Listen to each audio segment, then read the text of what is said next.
Desde que tenemos uso de razón como humanidad, siempre ha habido una pregunta que resuena, ¿verdad? En todas las culturas, en todos nosotros. ¿Y después qué? ¿Hay algo más allá?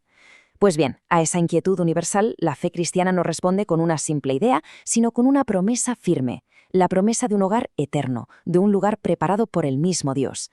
Hoy vamos a analizar a fondo esa esperanza. Veremos en qué se basa, cuál es el camino que se propone para llegar hasta allí y, por supuesto, qué implica todo esto para nuestra vida. Para entenderlo bien, vamos a dividir este análisis en 4 puntos clave. Primero, nos meteremos de lleno en esa promesa de una morada celestial, el destino. Después, nos centramos en la declaración que lo cambia todo, la del único camino posible. A continuación, veremos qué autoridad y qué poder hay detrás de esa afirmación. Y para terminar, hablaremos de lo más práctico, cómo llevar esta verdad a nuestro día a día. Empezamos por la base de todo, la promesa. Porque claro, antes de hablar del viaje hay que tener claro cuál es el destino. En esta primera parte vamos a explorar en qué consiste exactamente esa esperanza de un cielo que ha sido el ancla para muchísimos creyentes a lo largo de los siglos. Esta es la gran pregunta, ¿a que sí? La mente siempre intenta imaginarse cómo sería un estado perfecto, sin todos los problemas y limitaciones que conocemos.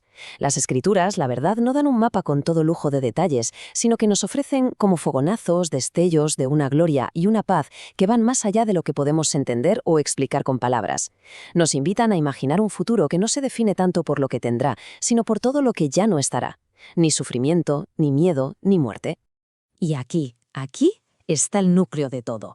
Es súper importante entender el momento en que se dicen estas palabras. Jesús se las está diciendo a sus discípulos que están angustiados, confundidos, faltan horas para la crucifixión, y no les habla con conceptos abstractos, sino con la intimidad de alguien que prepara un hogar.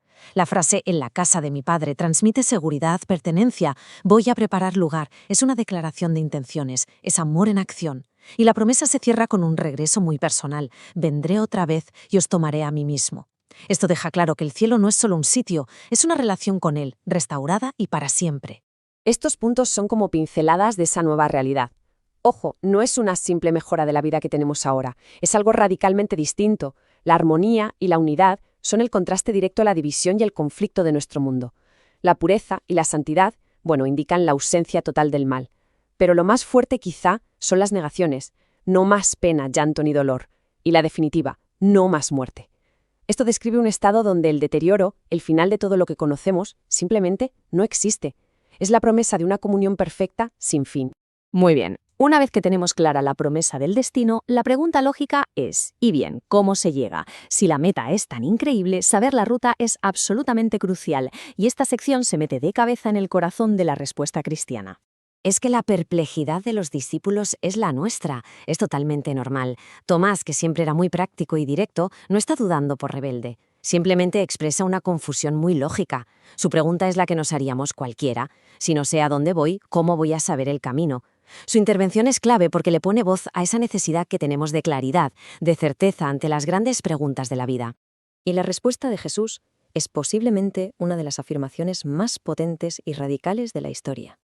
Fíjate que no dice, os enseñaré el camino, no, se presenta a sí mismo como el propio camino. Analicemos esto un poco. Yo soy el camino, no es un guía con un mapa, es el terreno por el que hay que andar. Yo soy la verdad, no es que tenga ideas correctas, es que él mismo es la realidad última. Yo soy la vida, no solo promete una vida futura, es que es la fuente de toda vida. Por tanto, la conclusión, nadie viene al Padre sino por mí, es la consecuencia directa de todo lo anterior. No es una barrera puesta porque sí, sino una declaración sobre quién es Él. Esto profundiza en lo que acabamos de ver. Básicamente, descarta por completo la idea de que hay un menú espiritual y que todas las opciones son igual de válidas para llegar al mismo sitio. Al afirmar que Él es el camino, en singular, presenta una vía exclusiva, una que ha sido establecida por Dios y que no depende de lo que cada uno prefiera o elija. Depende de reconocer una verdad que ha sido revelada. Y lo fascinante es que esta idea nos sale de la nada. Se presenta como el punto final de un plan divino que recorre toda la historia. Pensemos, en el Edén, justo después de la caída, ya se da la primera promesa de un redentor, la simiente de la mujer. El sacrificio de Abel, que implicaba derramar sangre, ya era un símbolo de la necesidad de un sustituto. Y los grandes patriarcas y profetas, gente como Abraham o David, no se salvaron por sus méritos, sino por su fe en ese redentor que iba a venir. Así que este camino del que habla Cristo es como el hilo de oro que une toda la Biblia, el único acceso a Dios, tanto antes como ahora. Claro, una afirmación tan contundente como yo soy el camino necesita una autoridad igual de contundente. La pregunta que surge es, ¿pero quién es para poder decir algo así?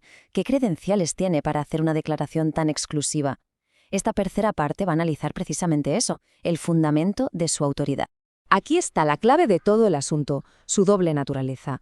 Como hijo del hombre, que es un título que subraya que era completamente humano, vivió una vida de obediencia perfecta. Se convirtió en el ejemplo a seguir y en nuestro representante.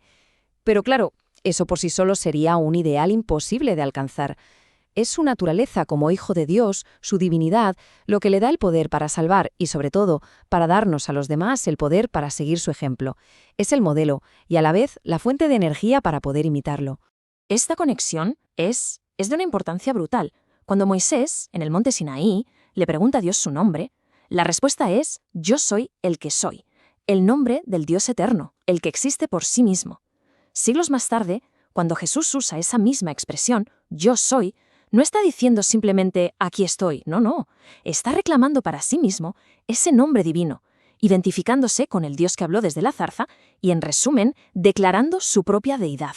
Y esa declaración del yo soy se despliega en una serie de metáforas potentísimas.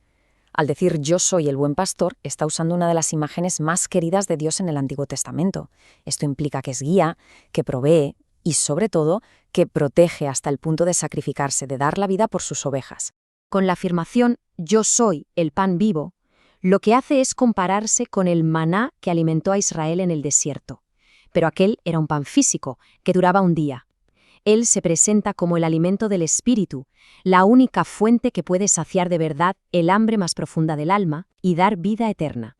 Y para rematar, se declara a sí mismo como la seguridad de toda promesa. ¿Esto qué quiere decir? Pues que Él no es solo el que hace las promesas de Dios, sino que su propia persona es la garantía de que se van a cumplir. La confianza de la esperanza cristiana no se apoya en una idea, sino en la identidad y el carácter de quien promete. En definitiva, el concepto de Emmanuel, que significa Dios con nosotros, lo es todo. No es un título bonito y ya, es una realidad que funciona. Su presencia divina es lo que nos asegura que podemos ser liberados de la culpa y del poder del pecado. Y esa misma divinidad es la que nos garantiza tener la fuerza interior para vivir de una forma que honre a Dios. No por nuestro propio esfuerzo, sino por su poder actuando en nosotros. Bueno, ya hemos explorado la promesa, hemos visto el camino y la autoridad que lo respalda. Ahora llegamos a la parte final, la más práctica. Si todo lo que hemos visto es verdad, ¿cómo se traduce esto a la experiencia real? ¿Cómo se vive? ¿Y cómo se comparte esta realidad con los demás? Este cuadro muestra un contraste que es fundamental. A la izquierda tenemos el camino del esfuerzo humano. Se describe como intentar trepar o ganarse el favor de Dios por nuestros propios méritos, por ser buenos o por cumplir rituales. A la derecha, el camino de la fe, que no consiste en subir, sino en aceptar. Es dejar de intentar construir un puente y simplemente cruzar el que Cristo ya ha construido con su sacrificio. En este modelo, las buenas obras no son la causa de la salvación, sino la consecuencia, la prueba visible de una fe real que ya se ha recibido como un regalo. La forma de compartir este mensaje tiene que ser coherente con el mensaje en sí. A ver, si la verdad central es el amor y el sacrificio de Dios, no tiene ningún sentido transmitirla con arrogancia, con enfado o a la fuerza. Lo que se propone es un enfoque que refleje cómo era Cristo, con ternura, con compasión, con paciencia. El objetivo no es ganar una discusión, sino presentar a una persona de tal manera que otros puedan sentirse atraídos por su amor. Y estos son los pasos prácticos de ese proceso. Todo empieza por la autenticidad de uno mismo. No se puede guiar a otros por un camino que no se está recorriendo. El proceso se centra en la oración, porque se entiende que el cambio real es una obra divina. La estrategia es ayudar a la persona a cambiar el foco, que deje de mirar sus propios fallos y pecados, que eso solo trae desesperación, y que fije la vista en Jesús, que es quien carga con todo eso. La comunicación constante sobre su persona y su obra, ya sea hablando, orando o cantando, es la herramienta clave para ayudar a ese cambio de perspectiva. Y terminamos este análisis con una pregunta que va más allá de la teoría. Si todo lo que se ha presentado es cierto, si de verdad Cristo es el único camino, la verdad y la vida, entonces la cuestión ya no es algo académico. Se convierte en un desafío muy, muy personal. La pregunta final no es para nosotros, sino para cada uno que escucha. ¿Qué significa recorrer este camino? No en un texto antiguo, sino en medio de la complejidad de la vida real, aquí y ahora.